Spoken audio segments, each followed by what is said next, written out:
Hola, mi nombre es Karen Mora Santiago y en esta presentación o en este video vamos a platicar un poco sobre lo que es el precedente judicial en México.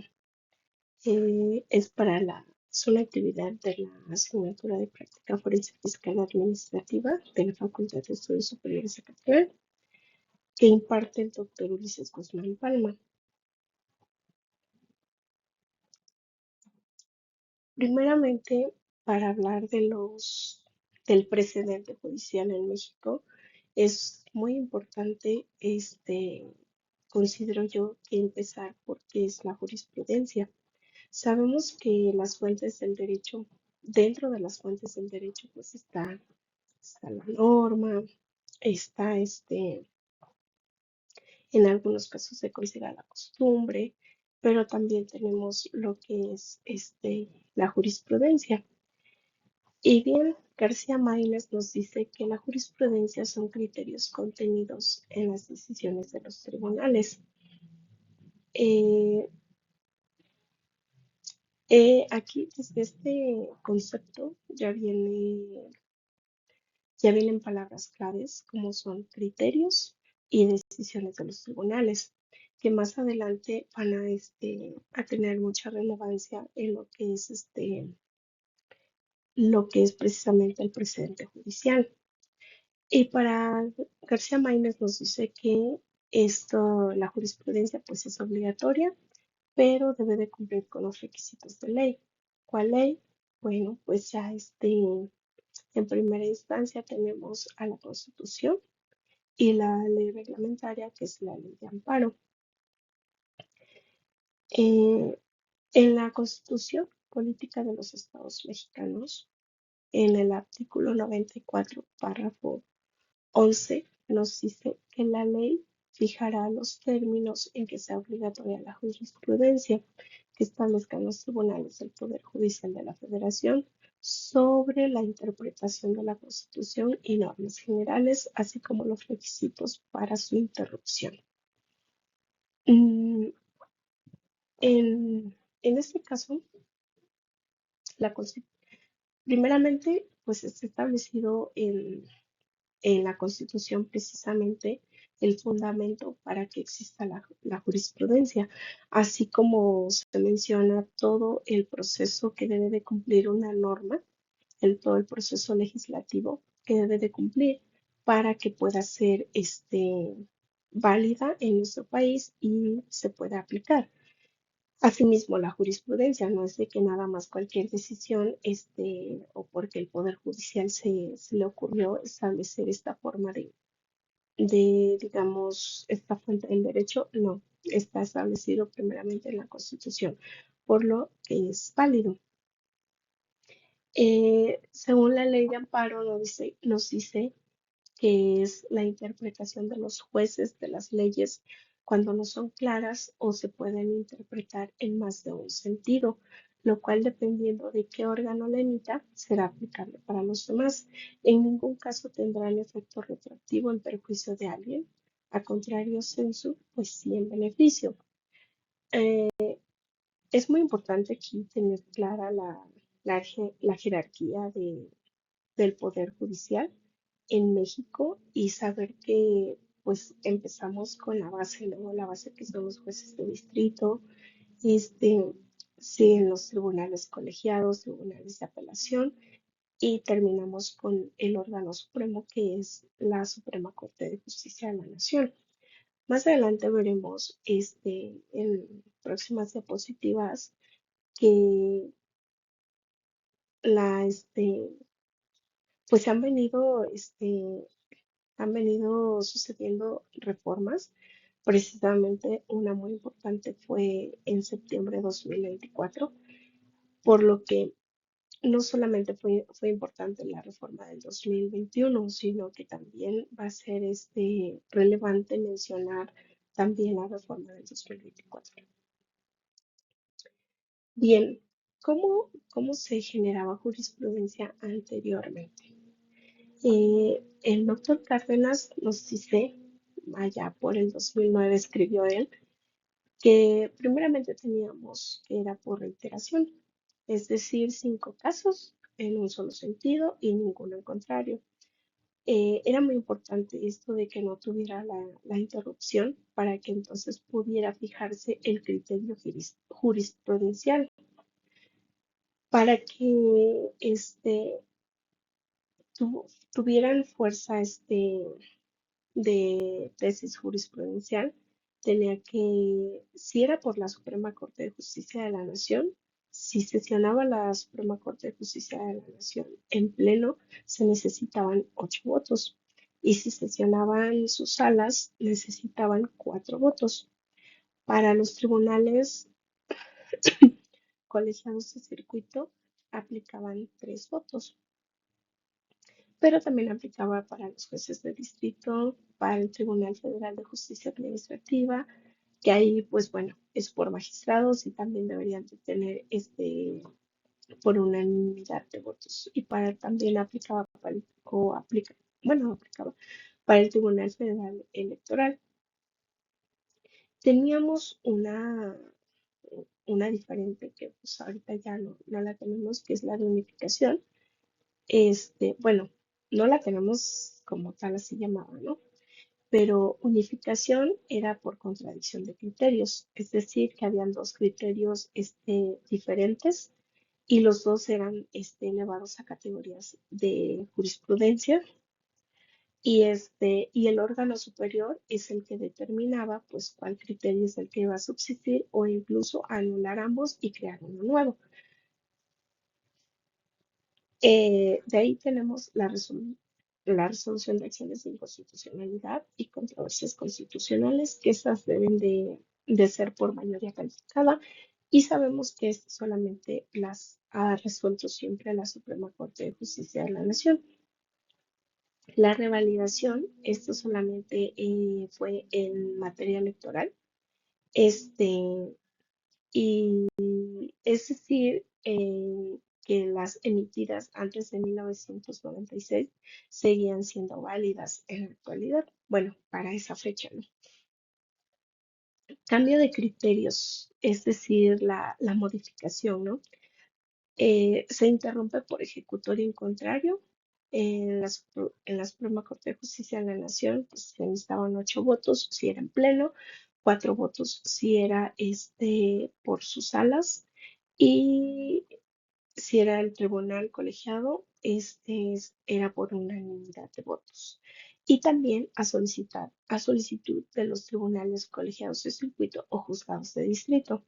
Esos cambios de criterio, es todo un proceso que se necesitaba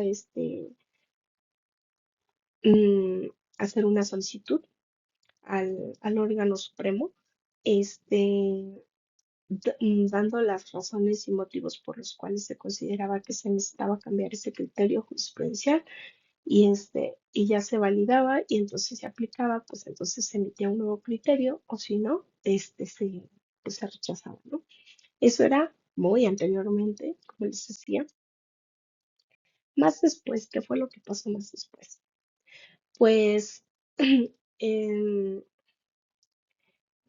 en 2021 se hace una reforma pues, tanto a la Constitución como a la Ley de Amparo en el tema de cómo crear jurisprudencia.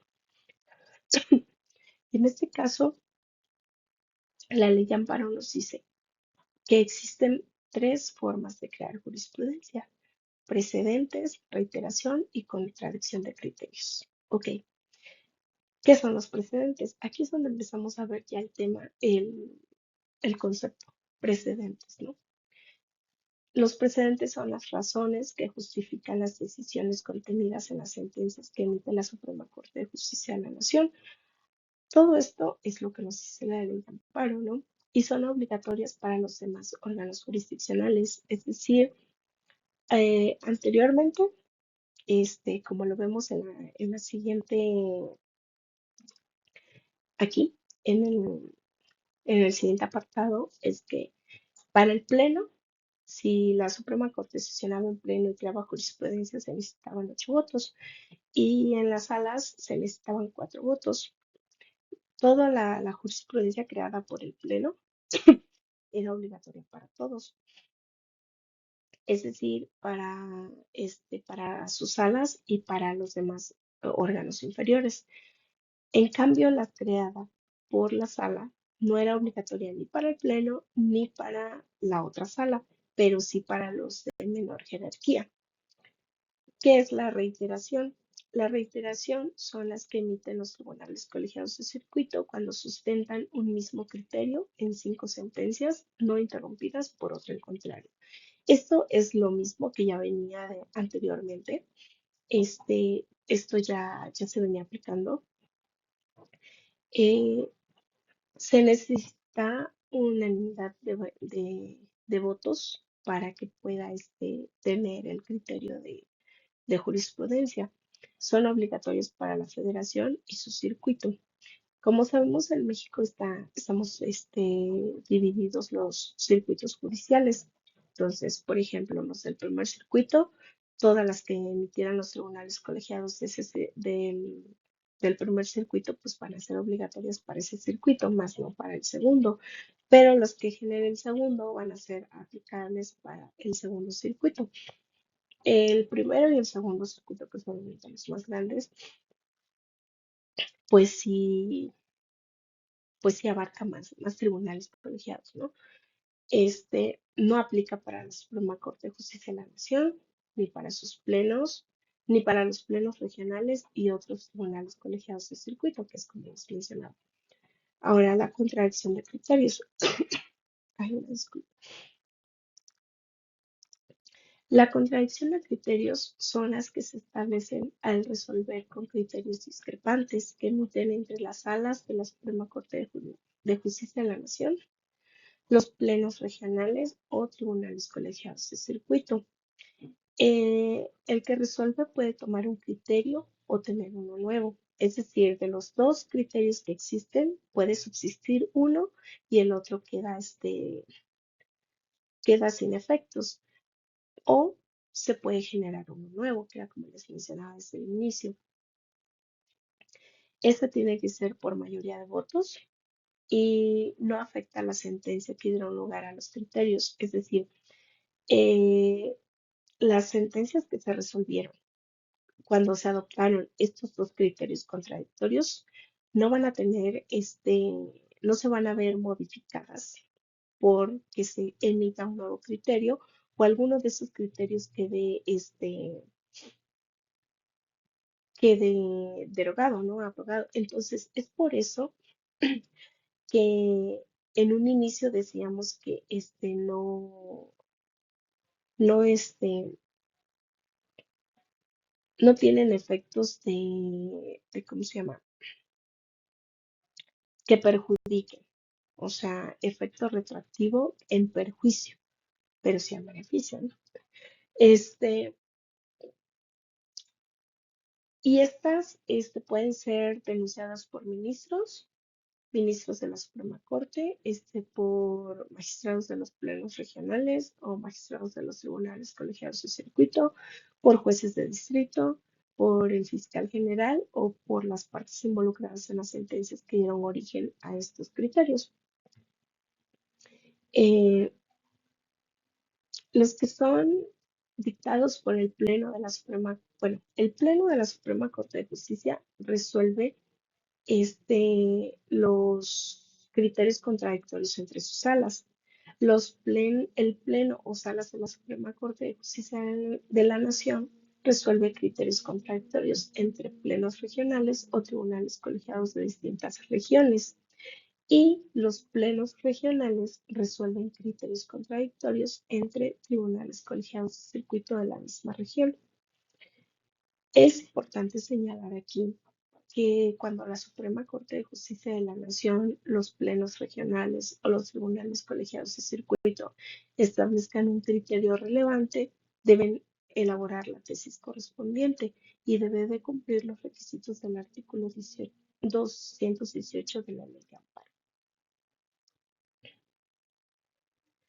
Esto es antes de la reforma de septiembre de 2024.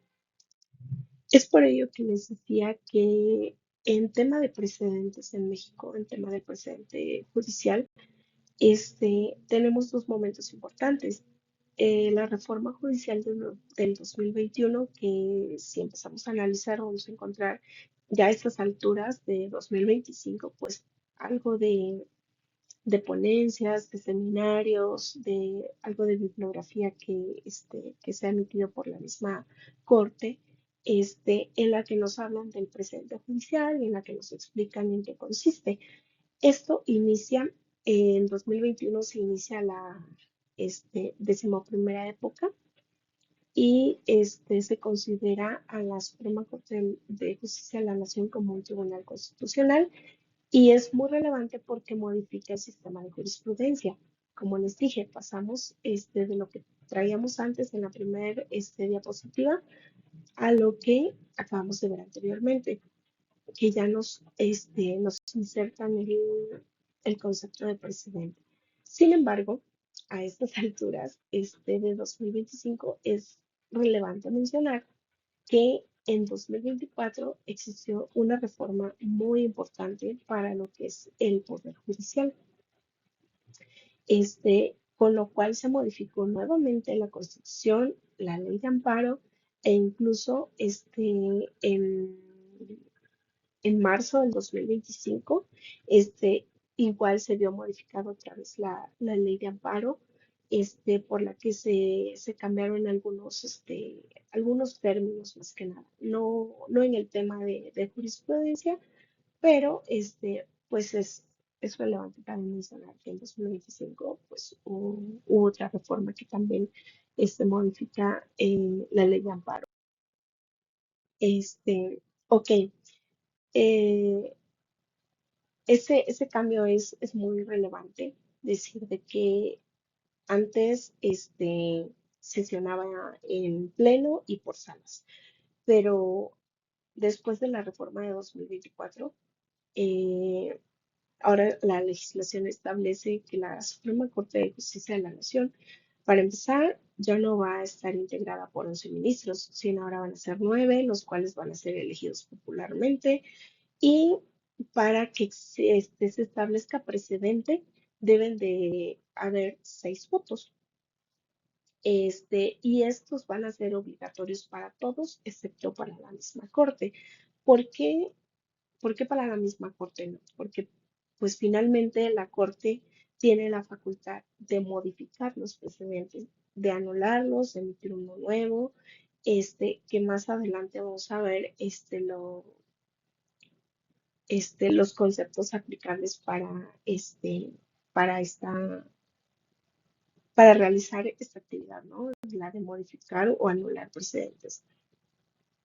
Bien, entonces en esta lámina realmente eso es lo relevante de que no, ya no mencionamos a la Suprema Corte de Justicia de la Nación como antes, que era 8 votos, 4 votos. No, ahora son 6, porque bueno, sí, serán 9 ministros. Justamente estamos a unos días de la elección popular del Poder Judicial, entonces, pues estamos en ese inter del cambio. Bien, como mencionaba anteriormente, la ley de amparo nos dice que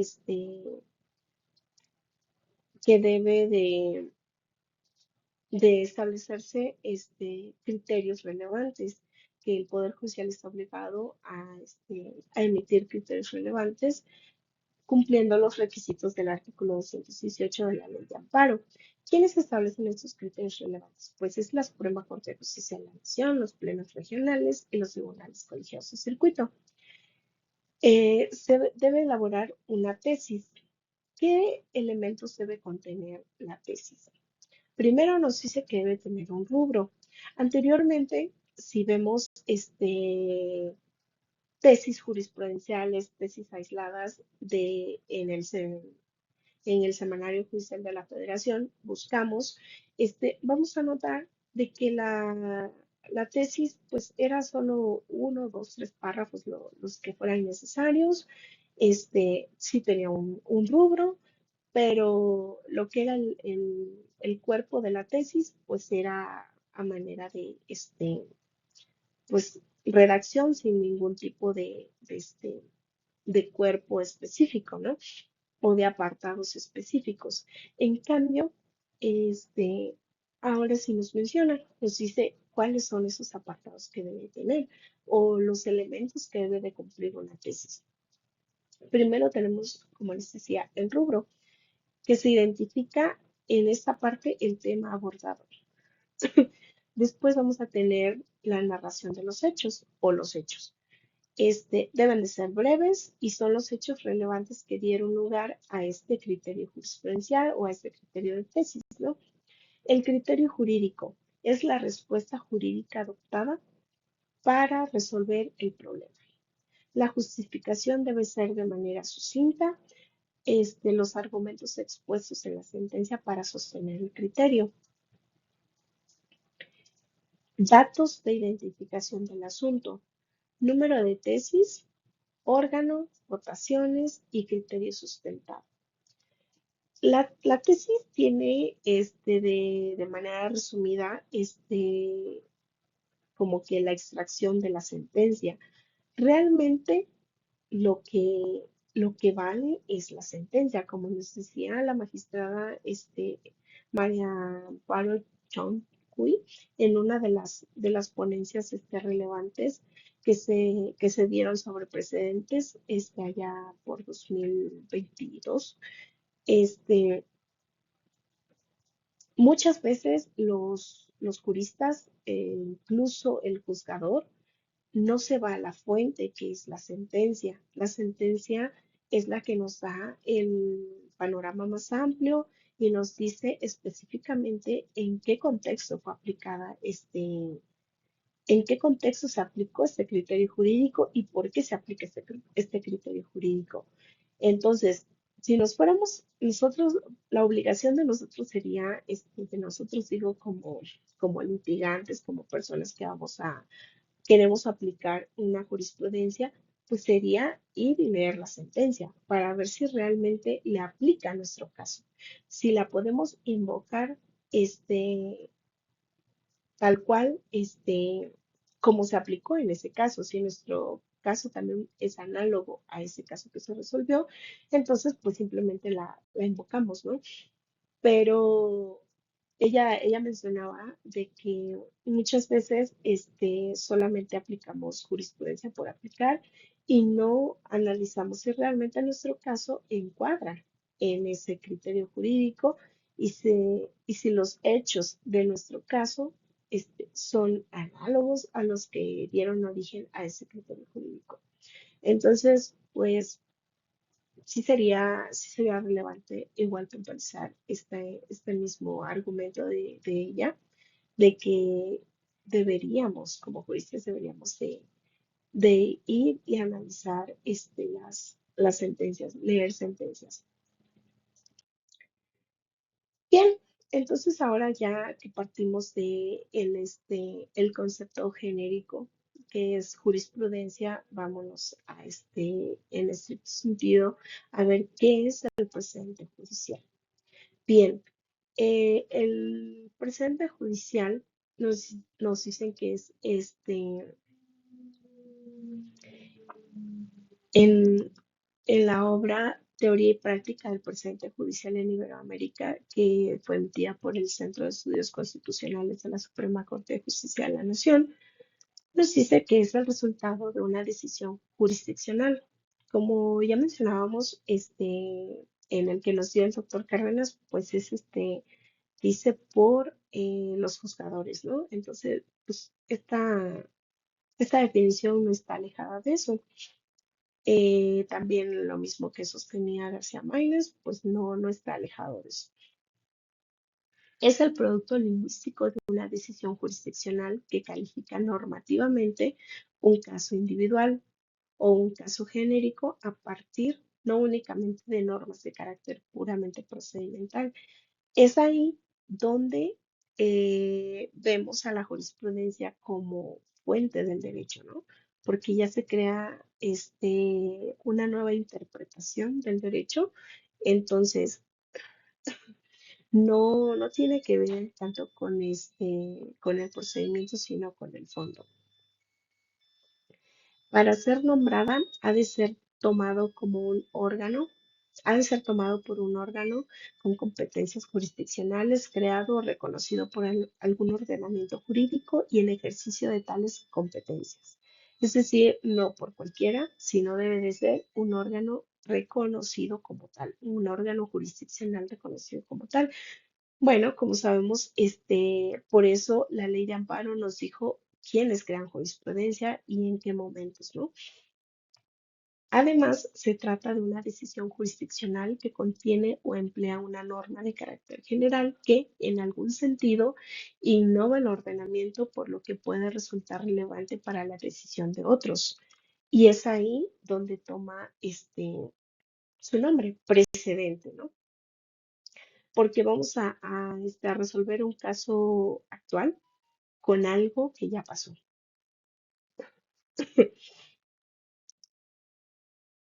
Bien, el precedente es muy importante mencionar que utiliza la lógica jurídica. Entonces tenemos lo que es la analogía y el argumento del precedente.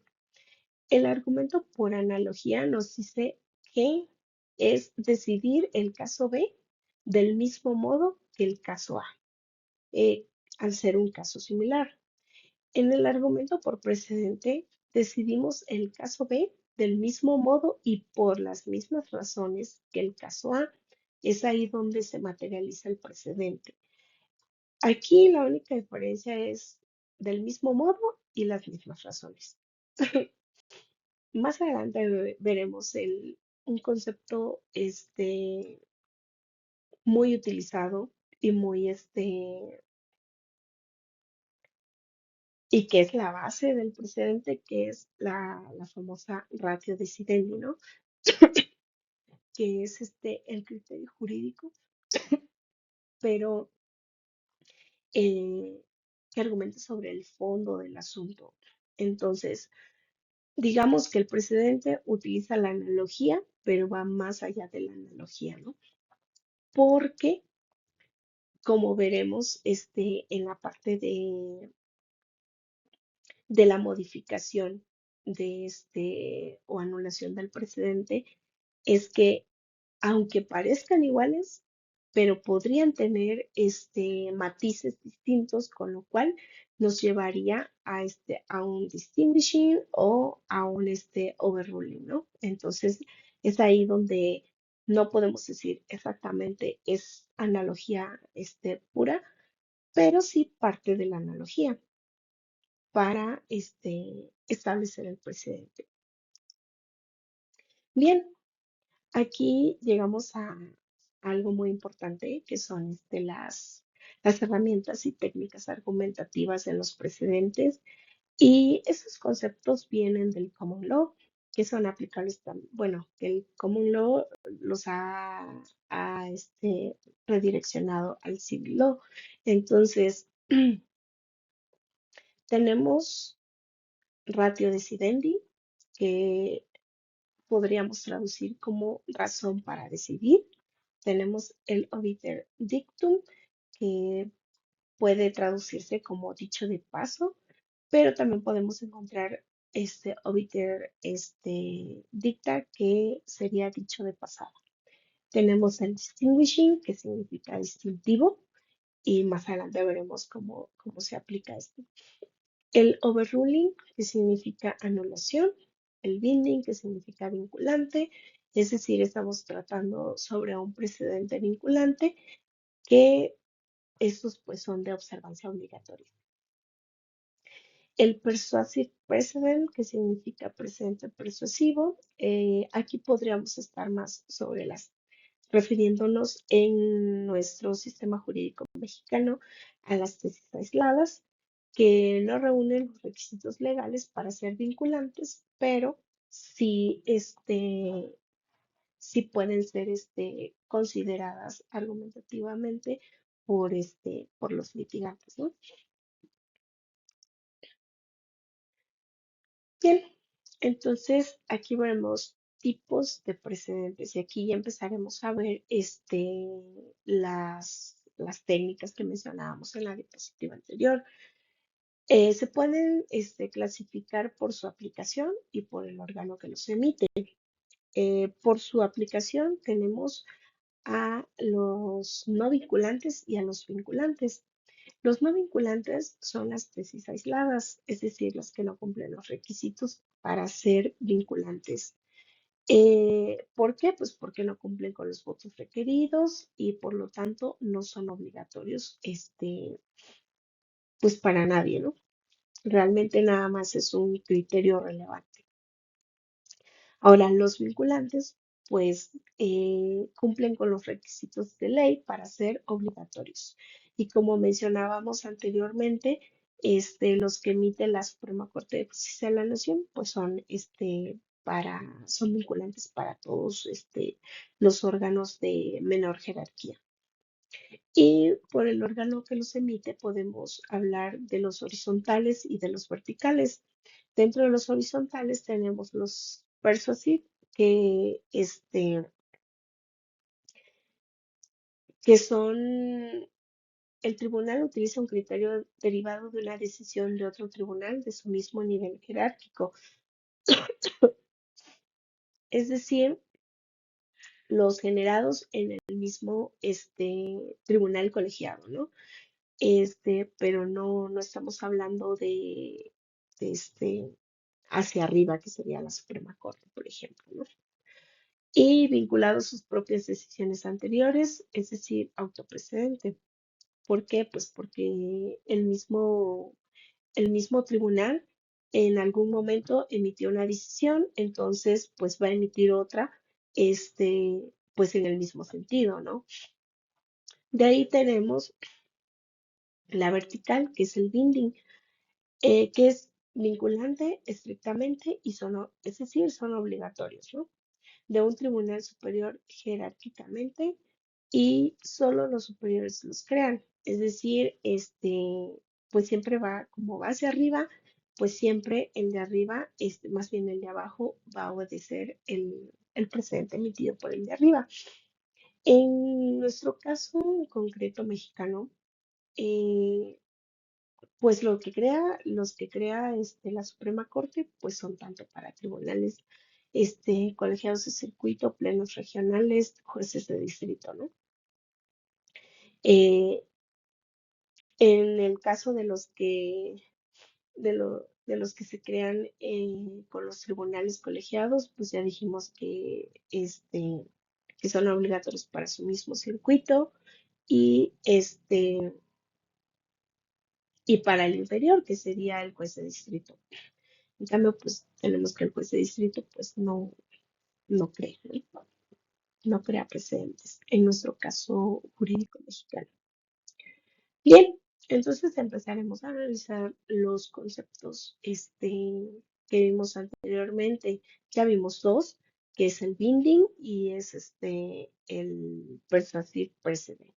Entonces, ahora vamos a ver qué es la ratio decidendi. Tenemos varios conceptos que nos dice el, el Centro de Estudios Constitucionales de la Suprema Corte de Justicia de la Nación. Eh, Tenemos primero que dice que es la norma judicial que determina el contenido de esas razones. Como siempre vamos a ver criterios. Son criterios, ¿no? Pero que parten de una norma, se establece un criterio y finalmente termina siendo otra fuente del derecho. Es un criterio jurídico establecido al resolver un caso concreto. Ese va a ser el precedente. Ese caso concreto va a ser el precedente para casos futuros. Como mencionaban en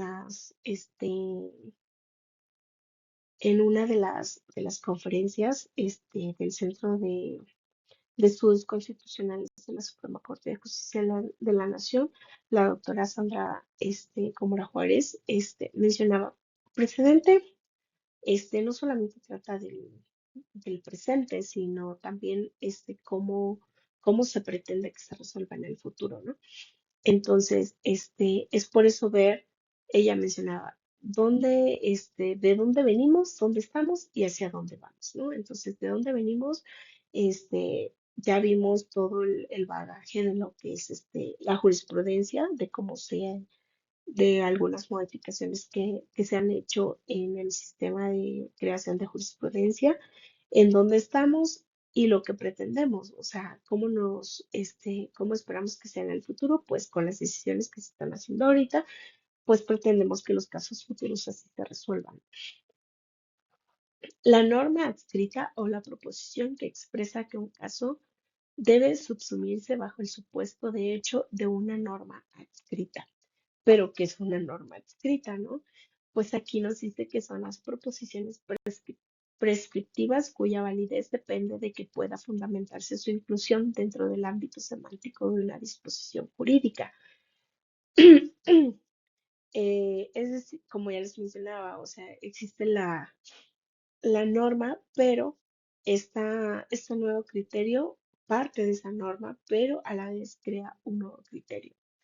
Estas decisiones judiciales deben ser tratadas como razones autoritativas para decisiones subsecuentes en casos idénticos y análogos, es decir, para casos futuros que sus hechos sean muy parecidos, ¿no? O sean iguales.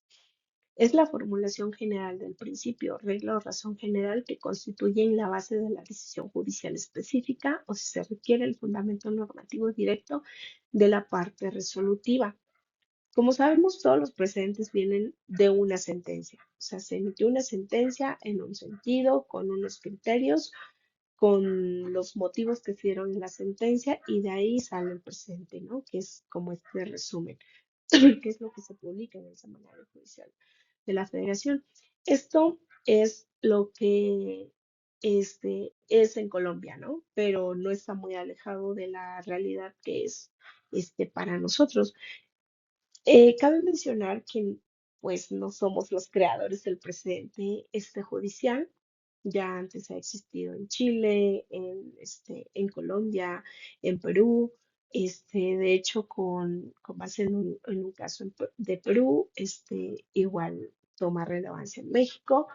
Este, venimos también del common law. Entonces, han habido mucha referencia del derecho comparado, por lo cual se adoptó también en México, ¿no? Y en México pues se ha tropicalizado un poco y se ha adaptado un poco a lo que ya veníamos trayendo para crear este nuevo concepto de precedente judicial, ¿no?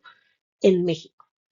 Ha de derivarse de los fundamentos jurídicos de la sentencia en un ejercicio de interpretación de los mismos de inciertos resultados.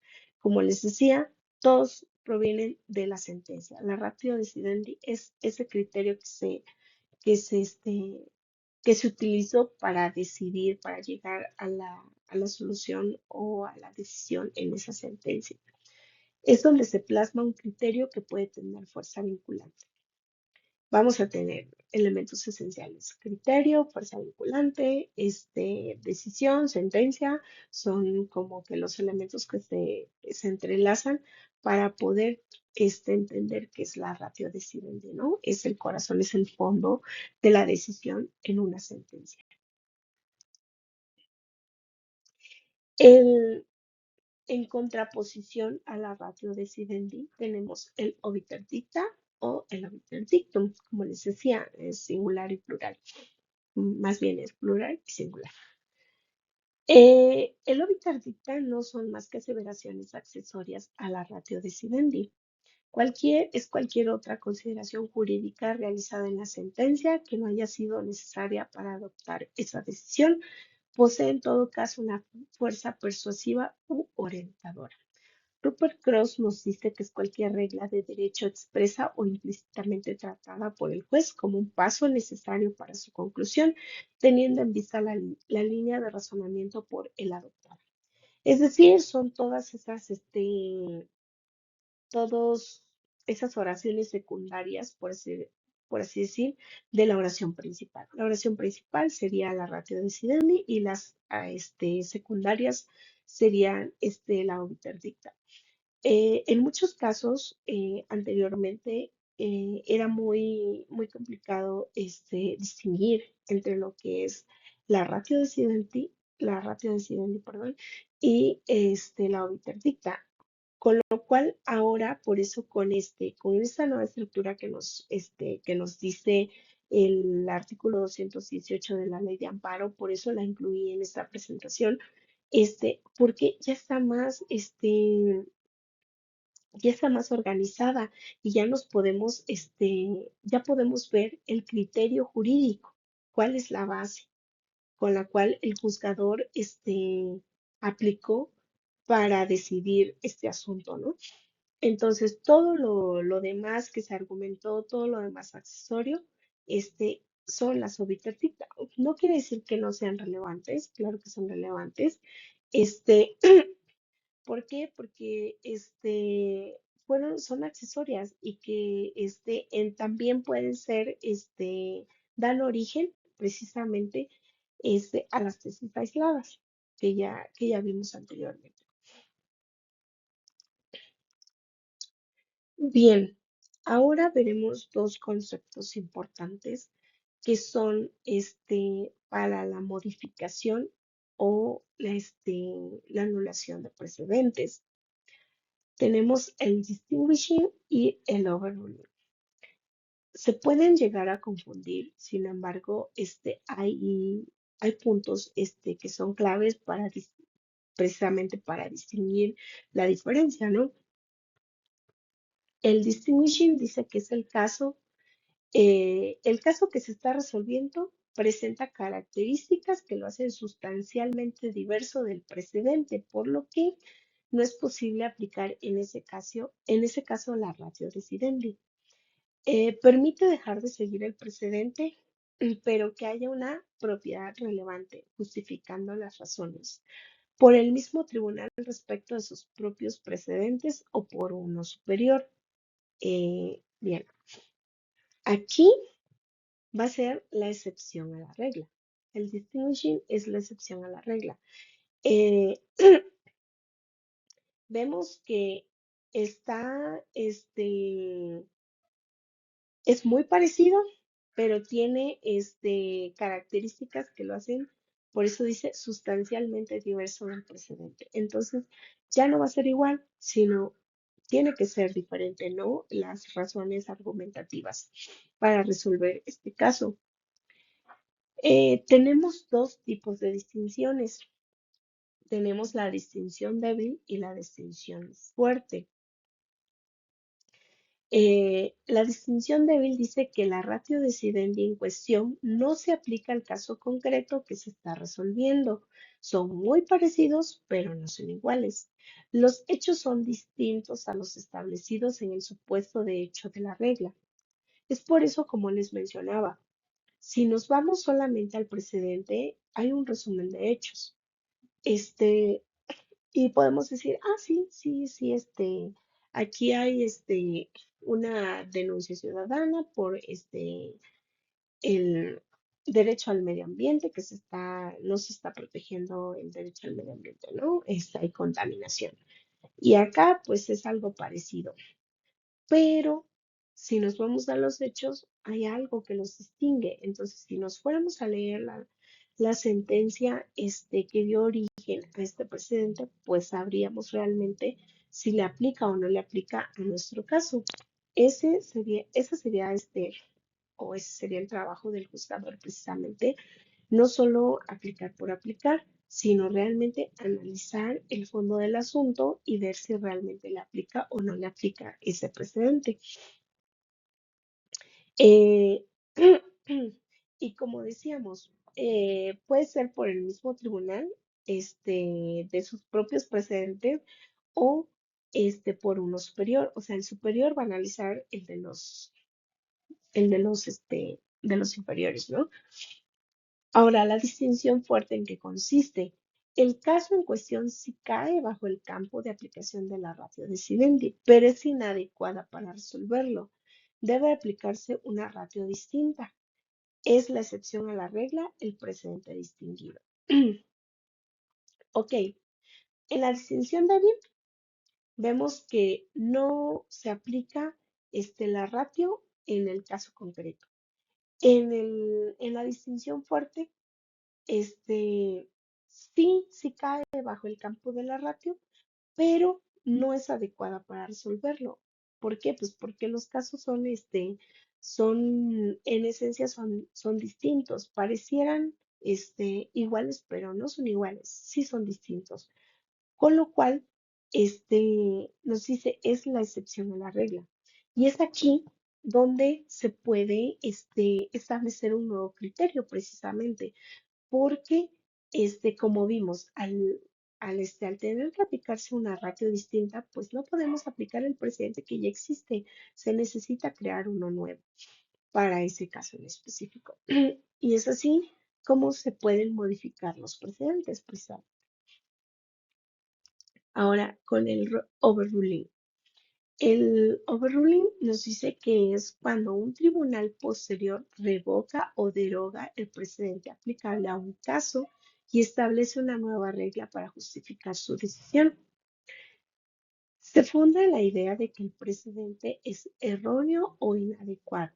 Para esta cuestión, pierde autoridad y deja de vincular a los tribunales posteriores, es decir, a los tribunales inferiores.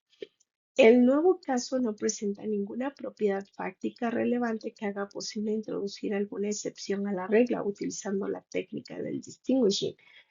Eh, es decir, no es una excepción a la regla, no, aquí es algo completamente distinto, con lo cual se debe establecer una nueva regla sin que se deje de justificar la decisión. Siempre se deben de justificar las decisiones para hacer un cambio.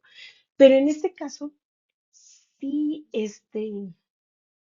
sí deroga el anterior, sí lo revoca completamente y crea uno nuevo. En el distinguishing, no lo revoca, no lo deroga, pero con el overruling, sí. Entonces, aquí debe de hacerse el primer paso. El primer paso es la revocación de la ratio decidendi de una cuestión.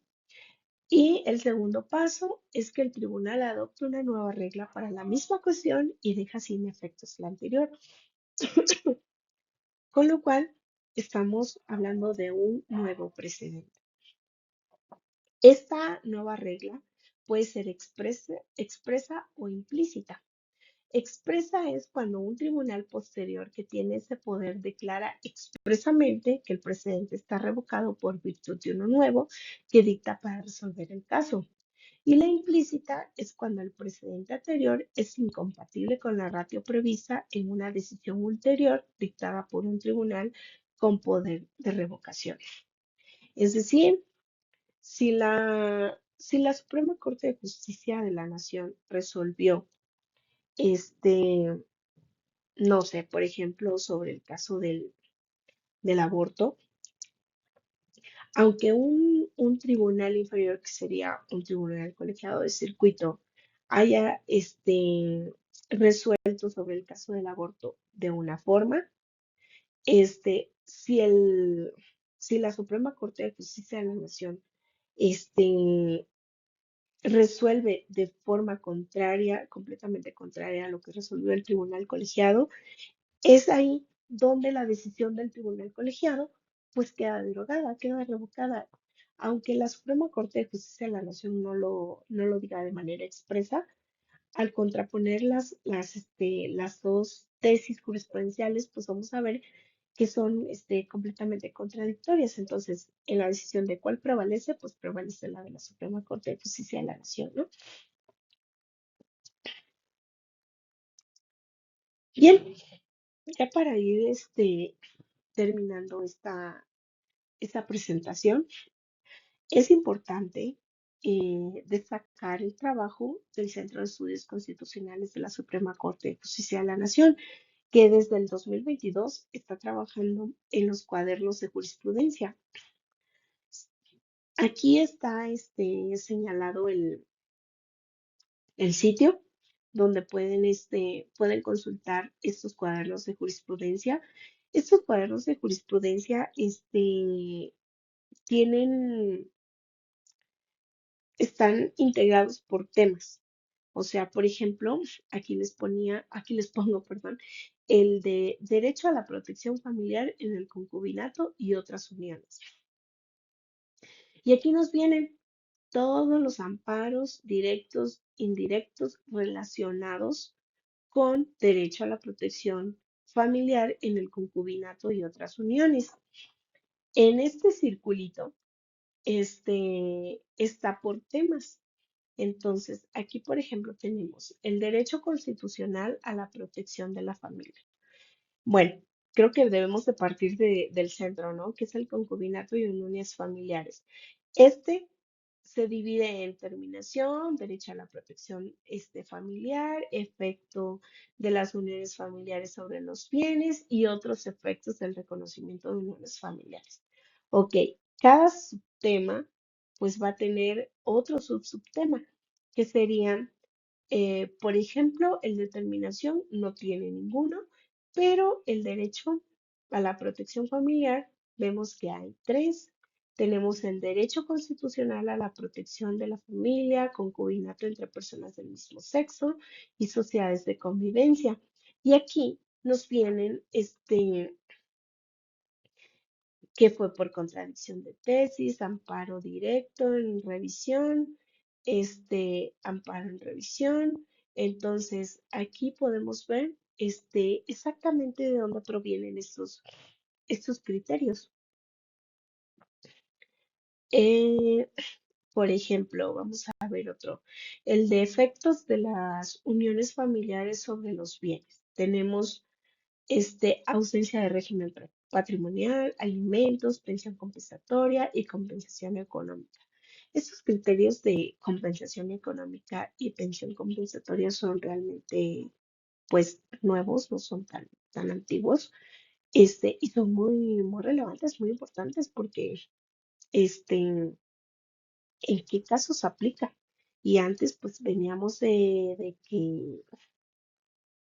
que no existían estos criterios. Entonces sería muy relevante también darles una visitada. Aquí cada cuadernillo se puede descargar, pero también se puede consultar ahí en la web. Y por lo mismo aquí está el, este, el link donde puede ser consultado.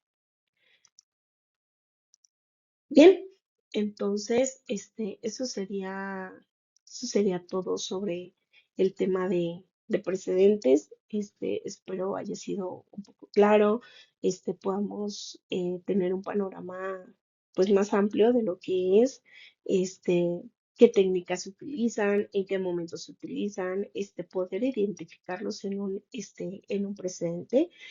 Vemos que empezaron con la undécima época, entonces, si le damos en el buscador del semanario judicial de la Federación, que ya ahora se puede consultar en línea, si consultáramos solamente de la undécima época, pues nos van a aparecer puros precedentes, ¿no? No nombrados como tesis jurisprudencial, pero pues que viene siendo lo mismo, ¿no? Entonces, aquí están las fuentes organizadas por bibliografía, conferencias, de las cuales cité, y también la legislación aplicable. Recordemos, las reformas que fueron muy importantes. Si revisamos todas estas conferencias, pues fueron antes de la reforma del 2024, con lo cual no van a mencionar esto de que ya ahora son menos ministros, de que son menos votos, pero sí es muy importante tenerlo en cuenta al momento pues de estudiar este tema y sobre todo comprender y poder aplicarlos de la manera adecuada en los casos concretos. Siempre revisando la sentencia, no solo quedarnos con el resumen que es el precedente, sino pues también consultar la sentencia que dio origen a ese precedente, para que entonces podamos tener un panorama más amplio de cómo poder aplicarlo. Bueno, pues muchas gracias.